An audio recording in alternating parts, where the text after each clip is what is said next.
నమస్తే, welcome to Telugu one cinema. This is దివేశ్వరి. Global star Ram Charan తన గత చిత్రం గేమ్ చేంజర్ తో అభిమానుల్ని ప్రేక్షకుల్ని పెద్దగా మెప్పించలేకపోయాడు.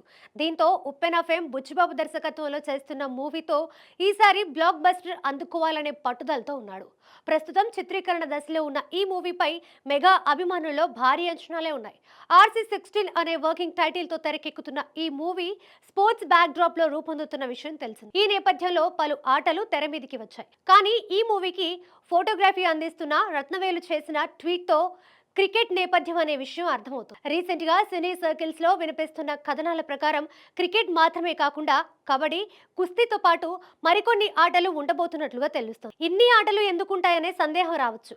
కథ ప్రకారం చరణ్ ఆట కూలీగా కనిపించబోతున్నాడట. ఆట కూలీ అంటే కొంతమంది స్పాన్సర్స్ ఆటలో బాగా నైపుణ్యం ప్రదర్శించే ప్లేయర్ ని అమౌంట్ కి కొనుక్కొని తమ తరఫున ఆడించుకుంటూ ఉంటారు.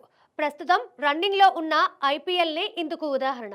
RC16 ఉత్తరాంధ్ర బ్యాక్ డ్రాప్ లో పీరియాడిక్ జోనర్ లో తెరకెక్కుతోంది. మరి ఆ టైంలో స్పాన్సర్స్ ఉన్నారా, లేక వేరే ఎవరైనా చరణ్ ని కొనుక్కుంటారా? ఒకవేళ స్పాన్సర్స్ ఉంటే ఏ విధంగా ఉంటారు? పైగా చాలా గేమ్స్ ఉన్నాయని అంటున్నారు కాబట్టి ఆ గేమ్స్ లో చరణ్ ఎలాంటి లుక్స్ లో కనిపించబోతున్నాడు లాంటి వార్తలు ఇప్పుడు ప్రేక్షకుల్లో మూవీపై అంచనాలను పెంచేశాయి. ఇక ఈ మూవీలో భారత క్రికెట్ మాజీ కెప్టెన్ స్టార్ క్రికెటర్ ధోని నటిస్తున్నాడనే వార్త కూడా ఇండస్ట్రీ వర్గాల్లో చక్కర్లు కొడుతుంది. ధోని నిర్మాతగా కొన్ని సినిమాలని ప్రేక్షకులకి అందించాడు.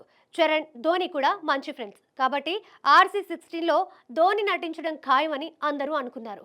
కానీ ధోని తమ సినిమాలో లేడని, అవన్నీ ఒట్టి పుకార్లని స్వయంగా చరణే వెల్లడించడం జరిగింది.